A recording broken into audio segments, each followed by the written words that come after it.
tu es marié là, tu pries, tu jeûnes pour que ton époux... Bon, il y a des hommes aussi tellement méchants. Tu es obligé de jeûner pour qu'ils te regardent. Alors le cœur est tellement dur. Amen.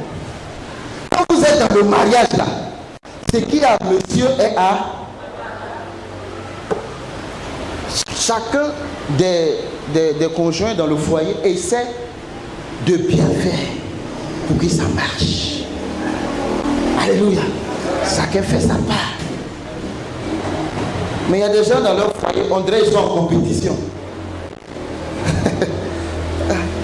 C'est toi qui portes toujours le costume. Mais si tu veux la robe, alors on va acheter. C'est simple, non? Est-ce que tu as besoin de faire par là pour ça? Si tu es fâché, prends le costume, la porte. Amen. Ce que je veux te dire, c'est quoi? La relation ouvre les portes. Qui dites-vous que je suis? Ça ouvre la porte. Quand tu arrives au plateau, tu veux faire des documents. Hein? Quand tu connais le tonton là en haut, tu le connais. Quand tu arrives, tu dépasses tout le monde. Et puis tu souris même. Bonjour. Les gens te regardent comme ça. Et ils savent. Ils disent, mais lui, tu vas où? Bien la queue. Bonjour. Bonne journée. Il prend son document et ressort. Au revoir. Toi, tu es là depuis 6 heures. Tu fais comme si ce que je dis est faux. Moi, je ne sais pas. Tu me regardes comme si ce que je dis est faux. Dès que tu veux faire un document, attends, je connais quelqu'un là. Mais est-ce celui qui connaît personne là? Bon, est-ce celui qui connaît personne, il fait comment? Mon ami, tu sais ce que tu fais? Tu fais comme... Comment il s'appelle? Comment il s'appelle? L'aveugle Bartimée. Tu fais comme Bartimée. Quand tu connais personne là. Fils de David, pitié de moi. On dit, tais-toi. Il dit, vous n'avez rien compris. Hein? Ça fait beaucoup de jours, je suis là pour mon dossier. Je connais personne. Et on me dit que le ministre est en train de passer. Et toi, tu me dis de me taire. Toi aussi. Fils de David, aie pitié de moi. Tais-toi. Il est aveugle et il est mendiant. Deux problèmes majeurs. La Bible dit ils l'ont repris. Tais-toi. Tais-toi. Plus on dit tais-toi, plus il crie. Plus on veut te museler, plus tu élèves la voix. Plus on dit tais-toi, c'est là que tu dois monter le volume. Si Bartimée avait écouté les hommes, tais-toi. C'est les apôtres qui ont dit tais-toi. Hein. Les apôtres qui étaient à côté de Jésus là, ils étaient pas... Jésus là, c'est leur propriété. On ne touche pas à Jésus. Amen. Ils marchent avec Jésus. Quand les gens viennent voir Jésus là, n'importune pas le maître. Vous savez, en règle générale, ceux qu'on établit là, c'est des gens, ils sont bien en règle générale. Mais ceux qui sont autour là, ceux qui sont autour, si tu n'as pas de bons collaborateurs, si tu n'as pas de bonnes personnes autour de toi, quel que soit qui tu es, tu vas tomber dans le trou. Mais Jésus les connaissait. Bartimée dit, moi je ne m'étais pas. Il a tellement crié, qu'est-ce qui s'est passé? Et Jésus a dit quoi? C'est-à-dire qu'entre Bartimée et Jésus, il n'y a eu personne. On dit Jésus guérit. Si vraiment on aimait Bartimée, il est aveugle, on va le prendre, aller le déposer. Jésus, voici mon parent, il souffre. Mon parent souffre. Mais c'est eux qui ont dit, tais-toi.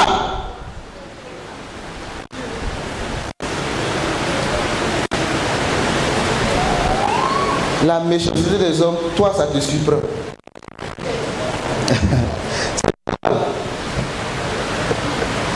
Qu'est-ce que tu veux que je fasse pour toi? Bartimée a répondu,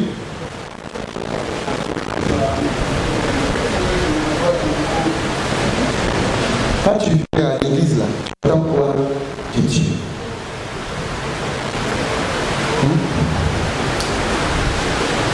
Que veux-tu? Vous savez, Jésus, quand tu l'observes, il a toujours une seule question. Lui ne fait rien dans ta vie si tu n'ouvres la bouche pour parler. C'est rare. Pourquoi? Parce que il a créé l'homme avec le libre arbitre. C'est-à-dire que tu es maître de ta vie. C'est pourquoi même quand tu acceptes Jésus, on dit tu donnes. N'est-ce pas? C'est un don. Tu donnes ta vie. C'est libre. C'est volontaire. Il ne t'oblige pas. Tu sais, que tu adores Dieu, que tu n'adores pas Dieu, il est Dieu. Enfin, c'est ce que tu dois comprendre. Que tu viennes à l'église, que tu ne viennes pas à l'église, il est Dieu. C'est ton pasteur qui est fâché. Hein. Sinon, Dieu n'est pas fâché. Mais ton pasteur, lui, sera fâché. Parce qu'avant que le monde soit, il est. L'homme a été créé pour remplacer Lucifer. Tu sais ça? Parce que Lucifer, qui est Satan, que tu connais là, il a un joli nom, Lucifer, l'ange de lumière, il était auprès de Dieu. Quand tu lis Ésaïe, et Ézéchiel 28 aussi, Ésaïe 14, on le décrit là-bas. L'orgueil est monté. Il dit, allons, je vais prendre la place, il va faire coup d'état. Donc un coup d'état là, ça va commencer aujourd'hui. Hein. Ceux qui font coup d'état là, voilà leur papa. C'est leur papa. C'est leur papa. Pourquoi tu penses que c'est leur... Tu ne peux pas venir faire un coup d'état? Pourquoi? Si tu es sûr de toi alors aux élections, mais tu fais un coup d'état parce que tu sais que tu ne vaux rien. Donc toi tu triomphes par les armes. Non. Il était chassé. Donc Dieu a créé l'homme pour prendre la place de Lucifer. Et qu'est-ce que Lucifer faisait? Il faisait... C'est un seul. Moi je ne comprends pas. Bon, je vais me tourner ici. Qu'est-ce que Lucifer faisait?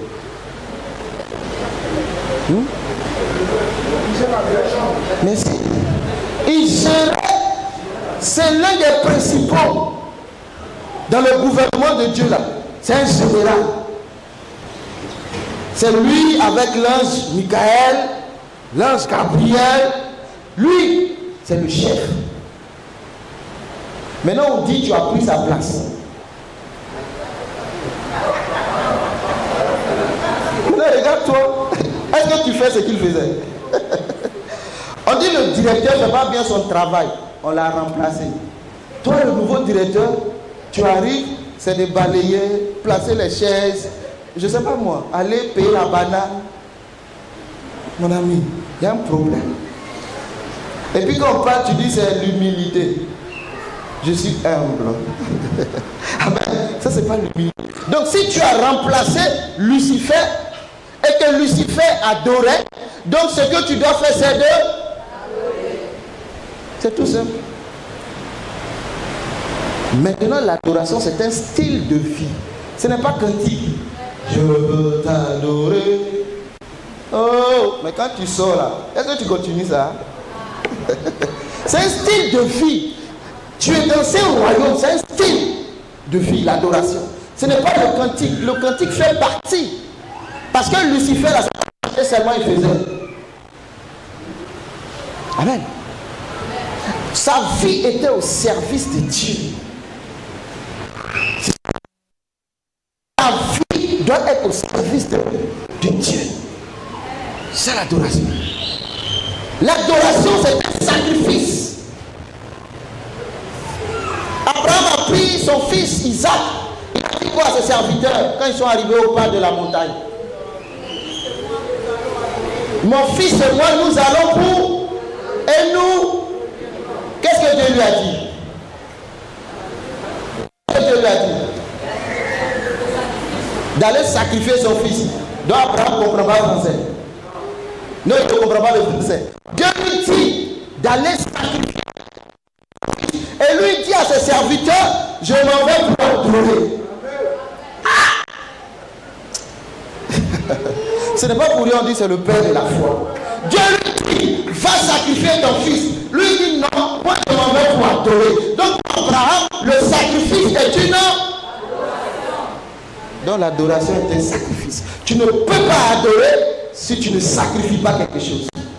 Impossible. Et cette fois-ci, quand Abraham arrive, l'enfant lui dit, on a le feu, le bois, l'agneau. Après demain c'est tabaski. Chacun cherche son agneau à là. Chacun cherche son mouton. Ou bien Isaac est intelligent. Il dit, papa, je connais le sacrifice de Dieu. Il faut un agneau. Mais là, il est où l'agneau? Abraham répond, dis à quelqu'un, Dieu se pourvoira lui-même. Dis à quelqu'un dans ta situation là, Dieu se pourvoira lui-même. S'il ne peut pas faire, il n'a qu'à laisser. Alléluia. Quand tu comprends ça, tu dors en paix. Dieu se pourvoira lui-même. Mais Abraham, qui t'a dit que Dieu a déjà pourvu, c'est Isaac. Abraham est convaincu que sur cette montagne-là, il va revenir avec son fils. Quand vous connaissez Dieu, c'est de la folie. Quand vous connaissez Dieu, vous marchez non pas par la vue, mais vous marchez par la foi. Il vous dit de partir pour sacrifier le fils. Vous le prenez et vous dites à Dieu, ça va adorer. Lorsqu'Abraham voulait le sacrifier, Dieu dit, Abraham, Abraham, maintenant je vois que tu me crains. Waouh! Depuis Genèse 12, le gars, tu lui as dit, quitte ta maison, ta patrie, ton papa, ta maman, suis-moi. C'est en Genèse 22. Il vient dire, Abraham, Abraham, je vois maintenant que tu me crains. Waouh! Tu ne peux pas suivre Dieu sans passer par là. Et le problème, c'est que nous sommes des brebis. Nous sommes l'agneau. Nous sommes l'agneau. Mais Paul nous a dit que de nous offrir soi-même comme un sacrifice, c'est là le problème. Comment est-ce que tu peux t'offrir toi-même? Un agneau qui n'est pas mort, tu le déposes sur l'autel, il va. C'est ça le problème. Donc chaque fois qu'on te dépose, tu es vivant, C'est ça, moi ils vont tuer. C'est ça le problème de nous les chrétiens. Nous sommes des agneaux vivants. Paul dit de s'offrir soi-même. C'est-à-dire que ce n'est pas Abraham qui va te prendre pour aller sur la montagne, mais c'est toi-même qui dois te prendre pour aller sur la montagne. Mais là c'est difficile. Et en plus une montagne, Dieu il est compliqué. On ne peut pas faire ça à la maison. Ça veut dire, il quitte sa maison, il laisse Sarah. Si Sarah est au courant, il y a un problème. La vieille ménopausée, elle a accouché à presque 100 ans. Elle va prendre son unique pour aller faire. Ça c'est un. Donc elle se sépare. L'adoration se sépare. Il se sépare, pardon. Maintenant qu'elle arrive au pied de la montagne, il dit à ses serviteurs de rester. Parce que quand on adore là, l'adoration c'est, la louange c'est, les chantres là. L'adoration c'est quoi? Quand vous adorez là c'est quoi?